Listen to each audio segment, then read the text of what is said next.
नमस्कार साथियों, युवा स्टडी मंच पर आपका स्वागत है। आज हम यहाँ पर देखने वाले हैं प्राचीन भारतीय इतिहास से बौद्ध धर्म। एक बहुत ही महत्वपूर्ण टॉपिक है बौद्ध धर्म और परीक्षा की दृष्टि से भी बहुत इम्पोर्टेंट टॉपिक है। तो बौद्ध धर्म के बारे में आइए हम जानते हैं।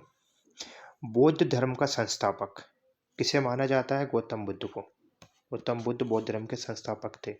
इन्हें एशिया का ज्योतिपुंज भी कहा जाता है। ठीक है। बौद्ध धर्म के संदर्भ में हमें संपूर्ण जानकारी त्रिपिटकों से मिलती है। बौद्ध धर्म के 3 ग्रंथ हैं, विनय पिटक, सुत्त पिटक और अभिधम्म पिटक। इन्हीं ग्रंथों से या इन्हीं पुस्तकों से हमें बौद्ध धर्म के संबंध में जानकारी मिलती है। ठीक है, आगे देखते हैं। बौद्ध धर्म मूलतः अनीश्वरवादी है, यानी इस धर्म में ईश्वर को नकारा गया है। ईश्वर रूपी कल्पना को इस धर्म में शामिल नहीं किया गया है। ये ईश्वर को नहीं मानते बौद्ध धर्म। इसमें आत्मा की मान्यता भी नहीं है। याद रखना दोस्तों, ये बहुत ही इम्पोर्टेंट पॉइंट है। अनीश्वरवादी यानी ईश्वर को नहीं मानता, आत्मा की भी मान्यता इसमें नहीं, यानी आत्मा को भी बौद्ध धर्म नहीं मानता। इस धर्म में पुनर्जन्म को मान्यता दी गई है, यानी पुनर्जन्म को मान्यता दी गई है। बुद्धों का कहना है कि व्यक्ति को अपने कर्म को भोगने के लिए पुनः जन्म लेना पड़ती है, और कर्म के बंधन से अगर व्यक्ति मुक्त हो जाता है तो उसका निर्वाण हो जाता है, यानी उसकी आत्मा को मुक्ति मिल जाती है। इसलिए बौद्ध धर्म में आत्मा की मान्यता नहीं दी गई है और पुनर्जन्म को मान्यता दी गई है, यानी पुनर्जन्म इंसान अपने कर्म को भोगने के लिए पुनः जन्म लेता है। आइए देखते हैं अगला। इस धर्म में शामिल होने की न्यूनतम आयु सीमा कितनी थी? 15 वर्ष। 15 वर्ष का व्यक्ति इस धर्म में शामिल हो सकता था। इस धर्म में सम्मिलित होने को उपसंपदा क्या कहते थे? उपसंपदा। बौद्ध धर्म में सम्मिलित होने को क्या कहा जाता? उपसंपदा। बौद्ध धर्म के त्रिरत्न है क्रम से त्रिरत्न हिंस के बुद्ध, धम्म और संघ। ये बौद्ध धर्म के त्रिरत्न हैं, बुद्ध, धम्म और संघ। आइए आगे देखते हैं। गौतम बुद्ध का परिचय, जो कि बौद्ध धर्म के संस्थापक हैं। गौतम बुद्ध का जन्म 563 ईसा पूर्व 563 ईसा पूर्व में कपिलवस्तु के लुम्बिनी नामक स्थान पर हुआ था। कहाँ पर हुआ था? कपिलवस्तु के लुम्बिनी नामक स्थान पर, और ये नेपाल में स्थित है। लुम्बिनी नामक जो जगह है जहाँ पर गौतम बुद्ध का जन्म हुआ था, कहाँ पर स्थित है? नेपाल में। इनके पिता का नाम क्या था? शुद्धोधन, जो शाक्यगढ़ के मुखिया थे, और माता का नाम था माया देवी। ठीक है। इनकी माता की मृत्यु इनके जन्म से 7 दिन के बाद इनकी माता की मृत्यु हो गई थी। तो इस प्रकार गौतम बुद्ध का लालन पालन इनकी सौतेली माँ प्रजापति गौतमी द्वारा किया गया। ठीक है, ये बहुत इंपॉर्टेंट पॉइंट है। यानी गौतम बुद्ध का लालन पालन किनके द्वारा किया गया? सौतेली माँ प्रजापति गौतमी। ठीक है, आगे देखते हैं।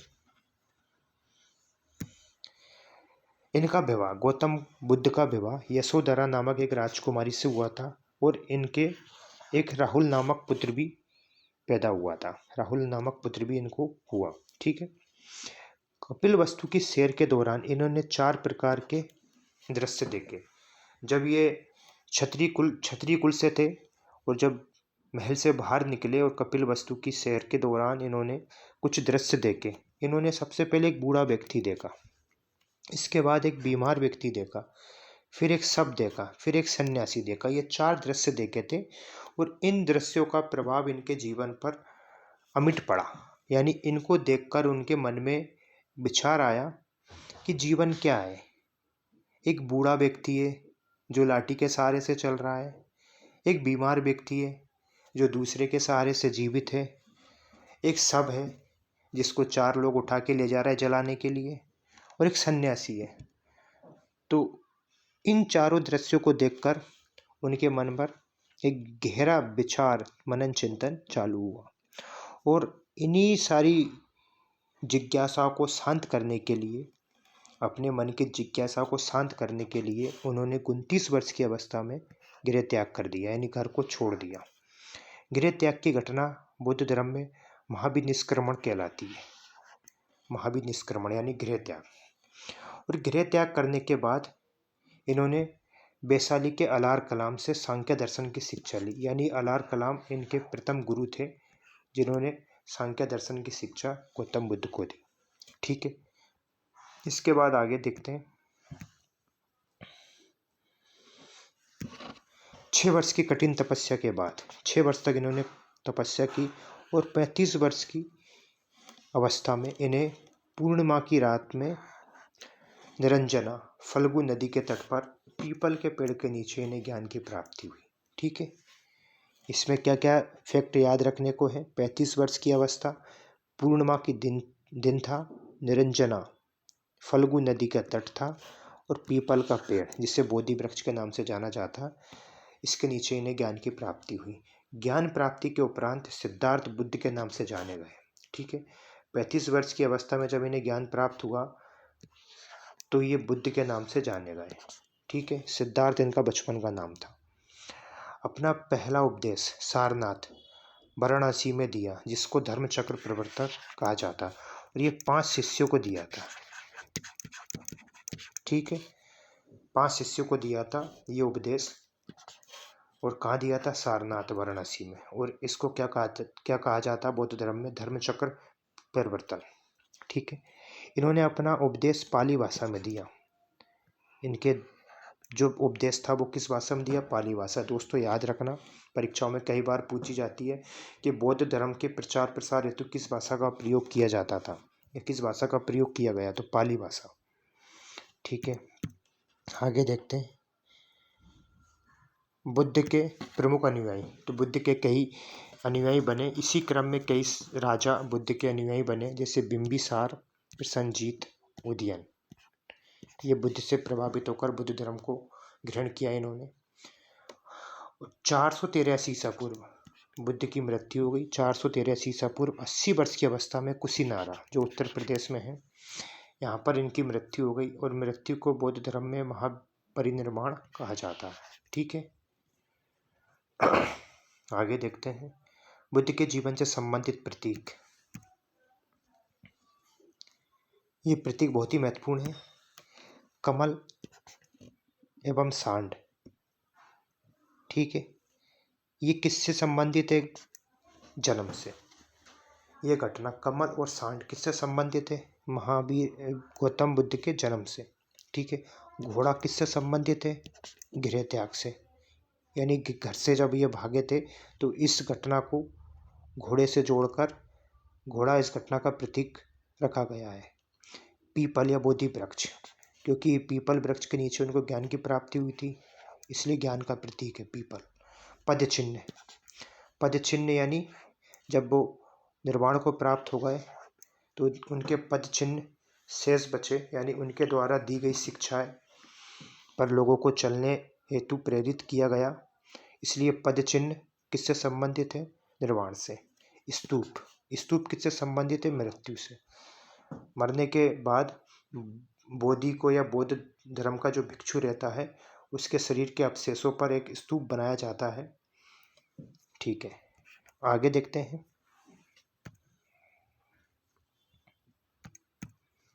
आगे देखते हैं। सांसारिक दुखों के संदर्भ में 4 आर्य सत्यों का उल्लेख, यानी गौतम बुद्ध ने दुख के लिए कुछ बातें बताई है कि व्यक्ति दुखी क्यों रहता है या दुख के कारण क्या होते हैं। तो 4 आर्य सत्यों का उल्लेख उन्होंने किया है अपने विचारों में। तो पहला है दुख। दुख दुख क्या है? ठीक है, फिर दूसरा है दुख समुदाय, यानी दुख का कारण, उस दुख का कारण क्या है। फिर है दुख निरोध, उस दुख का समाधान क्या है। ठीक है, दुख निरोध यानी उस दुख का समाधान क्या है। फिर चौथा है दुख निरोध गामिनी प्रतिपाद, उस दुख को खत्म करने के लिए क्या संसाधन लगेंगे, वो साधन। तो पहला दुख, दुख क्या है, फिर दुख का कारण, किस कारण दुख है, फिर उस दुख के निवारण के उपाय और उस निवारण में प्रयुक्त होने वाले साधन। ठीक है, ये सारी चीज़ें यानी 4 आर्य सत्यों का उल्लेख उन्होंने अपने सांसारिक दुखों के संदर्भ में किया। आगे देखते हैं। सांसारिक दुखों से मुक्ति के लिए अष्टांगिक मार्ग। इन दुखों से मुक्ति के लिए उन्होंने अष्टांगिक मार्ग भी बताया। यानी व्यक्ति इन 8 बातों को ध्यान में रखकर अपना जीवन यापन करता है तो उसे ये 4 आर्य सत्य जो उन्होंने बताए, सांसारिक दुख बताए, उससे उसको मुक्ति मिल सकती है, यानी वो दुख उसके जीवन में नहीं आएंगे। तो पहला है सम्यक दृष्टि। सम्यक दृष्टि यानी ज्ञान और सही आचरण। दूसरा है सम्यक संकल्प। तीसरा है सम्यक वाणी। चौथा है सम्यक कर्म। पांचवा है सम्यक अजीब। चौथा है सम्यक व्यायाम। सातवां है सम्यक स्मृति। आठवां सम्यक समाधि। यानी इन 8 बिंदुओं को अगर कोई व्यक्ति पालन करता है अपने जीवन में तो उसे दुख नहीं होगा या उसका जीवन सरलता में ही ढंग से काट सकता है वो। अब आगे देखते हैं 10 सील। उन्होंने 10 सील का जिक्र भी किया। पहला है अहिंसा, यानी अहिंसा का पालन व्यक्ति को करना चाहिए। दूसरा है सत्य, हमेशा व्यक्ति को सत्य बोलना चाहिए। तीसरा असत्य, बिना अनुमति से किसी की वस्तु का उपयोग नहीं करना चाहिए। आगे देखते हैं परिग्रहण, यानी बिना अनुमति से परिग्रहण यानी अपनी जरूरतों से ज़्यादा किसी भी चीज़ का संग्रह नहीं करना चाहिए। फिर है 5वां मद सेवन नहीं करना चाहिए। छठा है असमय भोजन नहीं करना चाहिए। 7वां है सुखप्रद बिस्तर पर नहीं सोना चाहिए। 8वां है धन संचय नहीं करना चाहिए। 9वां है स्त्रियों से दूर रहना चाहिए। 10वां है नृत्य ज्ञान आदि से दूर रहना चाहिए। ये 10 सील बताए बुद्ध ने, जिनका पालन भिक्षुओं को या आम व्यक्तियों को करना चाहिए। आगे देखते हैं बौद्ध सभाएं। बौद्ध धर्म में 4 बौद्ध सभाएं हुई हैं जिनका बहुत ही महत्व है और ये परीक्षाओं में कई बार पूछी गई भी है। इनसे संबंधित कई सारे प्रश्न बनते हैं। पहली बौद्ध सभा कब हुई थी?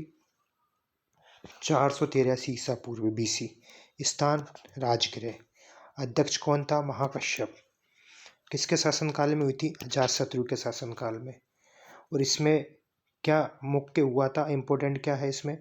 उपदेशों का सुत्त पिटक तथा विनय पिटक में संकलन किया गया।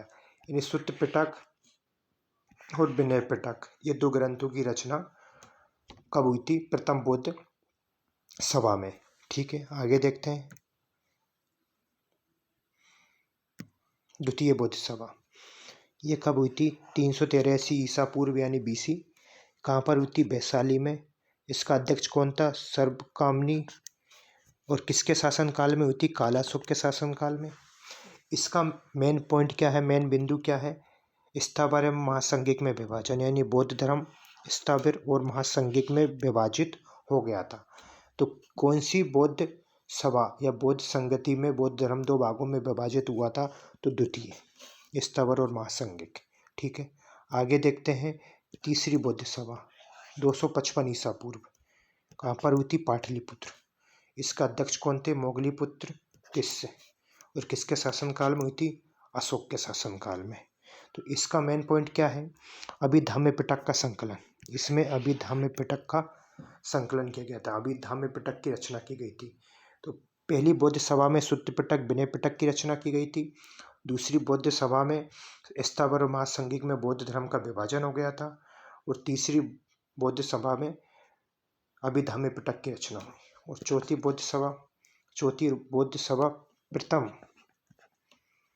ईस्वी में हुई थी। और कहाँ पर हुई थी? कुंडग्राम, कुंडलवन, कश्मीर। ये कुंडलवन कहाँ पर है? कश्मीर में। इसके वसुमित्र इसके अध्यक्ष थे। ठीक है, एक मिनट, हाँ प्रथम शताब्दी ईसा पूर्व, आधा नीचे है। तो वसुमित्र इसके अध्यक्ष थे और अश्वघोष इसमें उपाध्यक्ष थे। ठीक है। और इसकी मेन जो बात है, बौद्ध धर्म हीनयान और महायान नामक दो भागों में विभाजित हो गया था। कब? चौथी बौद्ध सभा में बौद्ध धर्म हीनयान और महायान नामक दो शाखाओं में विभाजित हो गया था। ठीक है। हीनयान वह शाखा थी जो परंपरागत और बुद्ध के विचारों से सहमत थी और यानी अतीत या पुरातन बातों का अनुसरण हीनयान ने किया। और महायान एक नवीन विचारधारा वाली बौद्ध धर्म की शाखा थी। आगे देखते हैं। धन्यवाद दोस्तों। आपको वीडियो कैसा लगा ये जरूर कमेंट में बताइए।